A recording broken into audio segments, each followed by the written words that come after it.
Pennywise Part 2. Woke up around noon the next day, my head still ringing. Man, what a killer night.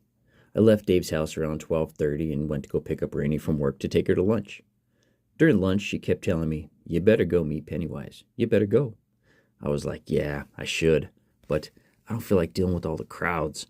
Last night was a mission for me. Well, you still better go, was her reply.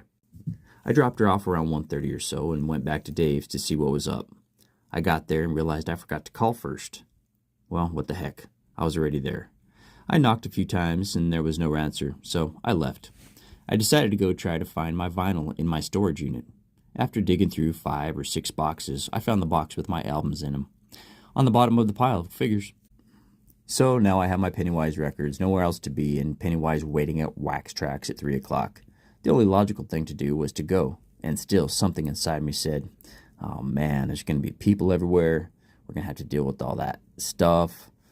Then something else inside me said, this may be it, your last chance. On the drive downtown, I started speaking different words I've written out loud with my full heart involved, as if to prepare myself for meeting the band. I even found myself singing a few of my own songs. By the time I reached 13th and Pearl, I was full on ready. I drove around the block and found an alright parking spot in front of some old apartments on 14th Avenue. I walked up the alley towards 13th Avenue, wondering what everyone would be like. I knew they'd be bros. It was only 2 o'clock and I had an hour to kill, so I checked out some boots at Amy Jimmy's. Then I walked in and out of a couple other stores, finding things I'd love to have, but can't. Not at this moment, anyway. I meandered my way back to Wax Tracks and met a short, heavy-set goatee-wearing guy. We started shooting the shit and come to find out he's Zach from 96.5 The Peak. Nice guy. He's telling me he needs to get the radio station van as close to 13th as possible. Then we look across the street and see a car that was taking up 2 parking spots on the other side of the street. There you go, man, I say. Someone's going to snag it up, he says, by the time I go get my van. I said, heck no, bro. I'll go stand in it and I'll hold it for you. He says, really? I say, yep. So we both took off running, him to who knows where and me to ward off potential folks who thought they just found 2 great parking spots. There wasn't much to it. Only a few cars tried, and I said, nope, I'm sorry, I'm holding it for someone, and sent them on their way. Content with finding a spot, Zach says, do you smoke? I reply, yeah, but I'm out. No, I meant, here you go, you smoke reds? Sure. We stood there in the chilled air, puffing, talking, eventually walking back to Wax Tracks. He went inside to get stuff set up, so I hung outside. They'll be showing up at 4 was the word at 3. Damn it. Now what? Another hour to kill. Well, I'm here, so I might as well stay, and still tugging at me to leave and say, oh well, I tried. I decided to go to 7-Eleven and pick up some hot black coffee since I was freezing my butt off, and with an hour to wander about, it seemed like the right path. The fluid was black and hot, but old. Oh well, it happens. I'd take a piss in an alley, figuring I would try and blend in with my surroundings. I could tell from the smell I was not the first to find comfort in relieving themselves by this dumpster. I went back to my original spot against the east wall and waited. Between 3:30 and 3:40, a dirty Ford Excursion pulls up and slows down. Hey, I think to myself, that's them. I can see Fletcher in the front seat. Then the tattooed girl that I saw in Wax Tracks comes out at the same time. A car that was parked in the spot almost in front of me pulls out. She goes and stands in the spot the car just vacated. The black Ford pulls up again and parks. A few seconds pass, and everyone gets out. Fletcher from the front passenger's door, Randy from the left rear door, a guy with the shaved head wearing a black epitaph jacket, and a lady and a child. Randy, the lady, and the child go into Wax Tracks quickly because of the cold, I would figure. Fletcher and the other guy slowly approach me. I had taken pictures when Fletcher was getting out of the truck. I think he saw that I had a camera. So I walk towards Fletcher, and this is one big brother, about 6'7" or so. He smiles, and I put my hand out, and he shakes it. I tell him, kick-ass show last night. Yeah, it was fun, he says. Can I get a picture with you, bro? Sure. He stood next to me, put his arm around me, and the tattooed gal from inside took the picture. I shook his hand again and said, I'll see you inside. He went in, and I returned to the place up against the wall. I thought maybe Jim and Byron would be showing up at 4. At 3:50, another parking spot opened up in front of the black Excursion. I decided to stand in the spot to hold it for Jim and Byron. Meanwhile, everyone else had gone in to meet Fletcher and Randy. 4:15 rolls by and I figure I'd go inside. I was surprised to find there was no line. Randy was standing by the back of the store behind a table of stickers and fruit and veggie platters, the kind you pick up for a company function. He signs both my records. I tell him, "Great show." "Yeah, it was a good time," he says. I walk around the rows of records to stand next to Fletcher's so I can get some stuff signed. He obliges, and then I just stick around and listen to him bullshit. After 10 minutes or so, I asked the tattoo girl where Randy went. I wanted to get a picture with him, too. "He's in back spending some time with his wife and baby." "That's cool," I said, and I went to walk around the rest of the store. "Randy, this guy wants to take a picture with you." He walks around the corner and says, "Hey, man, what's up? Did you get on the list?" "No," I say with surprise. "Who do I need to talk to?" "This guy right here." He looks in the direction of the guy wearing the black epitaph jacket. I look at him, and he opens up a little black book and asks for my name. "Todd Rendon," I tell him. "+1, he says. "Huh? Are you bringing someone with you?" "Yeah." "All right, see you tonight." I pose with Randy and hang around for a few more minutes enjoying the moment. Jim wasn't going to be showing up something to do with his throat, so I float to my car. It says I hate my car. So I float to my car, and my feet never touching the earth. I was on the list. By the time I get home, it's after 5. I have to find out if Randy wants to go, and if not, can Dave. I might even have to go by myself. Not something I particularly care to do, but I proved to myself last night that I could handle a large crowd alone. But I don't want to push my luck either. I talked to Rainey, and she's too tired. The show starts at 10, so no was the verdict. Dave didn't have any more vacation days left, and I don't know anyone else that would want to go. I guess this is when I realized my life only involved a select few, be it good or bad. I jump in the shower and get ready in a hurry. 6 o'clock rolls around and I'm ready to go. However, Randy wants me to stay, so I do. I hang out until 8 o'clock. We watch TV and talk about the day. I was feeling anxious and nervous. When I left, my plans were to not make it back into town until 3 or 4 in the morning, judging by last night. Then I would drive to work and crash in my car for a few hours. So with a kiss and a wave, I'm headed up to Colorado Springs for a second show. I had called up Paco before the show, but I never got a hold of him. The drive down was smooth until I actually hit the Springs. I pulled off after passing a handful of exits, hoping to find anyone that could point me in the right direction towards the Colorado Music Hall.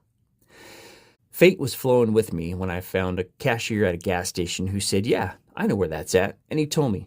I used the restroom and I left. I drove to the exact spot he explained and saw what looked to be a large hall and figured this must be the place. I remember seeing all the rows of perfectly parked cars and spaces and thinking something funny enough to laugh out loud. I park, make sure I have everything, lock my doors, half jog to the building. Then I see kids with their parents, and they're carrying something. Oh man, it's ice skates. It's a frickin' ice arena. My first thought was, that dick at the station gave me the wrong directions on purpose. My second thought was, maybe I didn't go far enough down the street. I drive to the next gas station in the direction I was traveling and ask the lady behind the counter if I'm even close to the Colorado Music Hall, and she says yes. It's right up the street. I say thanks and I run for the car. I pull up to a dome-shaped building with a freestanding marquee. It read, Pennywise, All, and Atari something or another. I parked in a spot that was so perfect, I asked the event staff if I was okay to be parked there. So anyway, I go to the front door, pull down my hat, and open it. I'm Todd Rendon. I'm on the list. He opens his black book, and sure enough, there's my name, Todd Rendon, +1. "Did you bring someone?" the doorman asks. "No," I say. "Well, go find a date," was his reply. "No, that's all right. Later." He gives me my pass. It looks like the one from the night before, except it's green instead of orange. I go buy a beer and wander around the lobby for half a minute. I was still feeling apprehensive about this pass because I was denied with it last night. I went back to the same doorman that handed it to me and asked, "So where can I go with this?" "Well, it says all on it, so that's all access. You can go anywhere you want." "Backstage?" "Yep." I head over toward the doors leading to all the noise of the first band. I find an inconspicuous seat halfway up the stadium seats and I sip my beer. The Atari guys bang out their last 2 songs and the lights come back up to half dim. I take one last glance around and place one foot in front of the other until I reach the 2 staff standing by the doors I parked right outside of. I know if I asked if my car was all right there, then if there were any problems in the future, I've covered myself. Upon finding out my car was fine and that I in fact got a nice parking spot per the staff, I quickly kept the conversation moving by showing them my pass and asking the same question I asked the doorman. "Where can I go with this?" "Backstage is behind those curtains." I responded with a sense of purpose. Backstage it is. I asked the event staff if he was sure I could go behind the curtain. He reassured me that the pass that I was carrying would give me access anywhere in the entire building that was shaped like a huge dome. Inside, there was stadium seating and kids in black loomed about. So I began walking down a narrow hall that veered to the left. I passed by a few doors that were closed on my left. I continued forward another 20 feet and cast my eyes upon everyone that was outlined in the perimeter of this square room and a round building. Since I'm 21, well of drinking age, I grab a beer out of the tub of beers. I try to make small talk with some of the others loitering about, looking as lost as I feel. Then all of a sudden I see Jim walk past me and whoever I was talking to. He walked from the left to the right towards the two rooms with the closed doors. Jim must have left the doors open because I don't recall opening it. I walked in and introduced myself. We spent the next half hour talking about life, music. I recited everything I had ever written. I even sang a few of my own songs. Jim would hit his fist and say, "Man, that's solid. You have to do something with those." Randy came in the small room to get some of the pizza that was there for the band. Here we were, me, Jim, and Randy in a room 7 foot by 12 foot, just chilling, having beer and pizza. It was cool, man. Really cool. I must have been near the end of my beer because Jim says, "Hey, man, looks like you need a beer." And I say, "Oh, yeah, I'll be right back." And he says, "No, I'll go grab us a couple." And sure as shit, Jim returned 2 minutes later with the cold 12-ounce Budweiser. We talked about 5 more minutes and he said, "It's time to go." Jim and Randy took off and I was standing there, or floating would be a better way to describe it. I made my way to stand backstage and ended up taking a place in front of a huge speaker. One of the event staff told me to move, so I stood to the left of the drummer, Byron. From there I sang along with every song. It was unreal. At the end of each show, it's tradition for them to sing the bro hymn. I stood to the direct right of Jim in the middle of the stage and sang on the same microphone. The crowd was screaming along, and there I was, center stage with my favorite band. I wish I had more words to describe this experience, but it can be summed up in just 3. Everything is possible. After the show, everyone went backstage. I talked to the entire band and got pictures with everyone. I asked Jim if I could trade hats with him. He said no, but here you go, and gave me the hat off his head. Then they took pictures. I shook everyone's hand and said my goodbyes. As I walked up the narrow corridor, I clutched onto the coveted hat. As I passed through the curtains that had led me to the truth, I glanced back to see my new brothers signing autographs and taking pictures with the mass of people. I stepped through the curtain, and to my immediate left stood the same event staff guy in a yellow shirt that told me to go through. He was standing in front of 2 doors that now that I think about it, must have been the loading doors because I saw the tour bus and trailers and I was parked right next to them. I had to work at 6 a.m. and since I was so wound up from the night, I relaxed for the next 3 hours and thought about what I had experienced and why. In closing, this all took place in 1999, December 11th and 12th, but it took me 6 more years before I would sit down and finish my experience. The first part, written in pen, was written about a week after the show. Everything in pencil was written on January 9th, 2006 at 3:30 a.m. Things did change my life. I had proved to myself that I could not only do things I didn't want to do, but be successful at it. During that point in my life, I felt like I was going crazy, and I had no control over my life. I went against every thought that I would usually listen to and did what had to be done to get what I wanted, and I did it. The moral is, everything is possible if you do everything possible.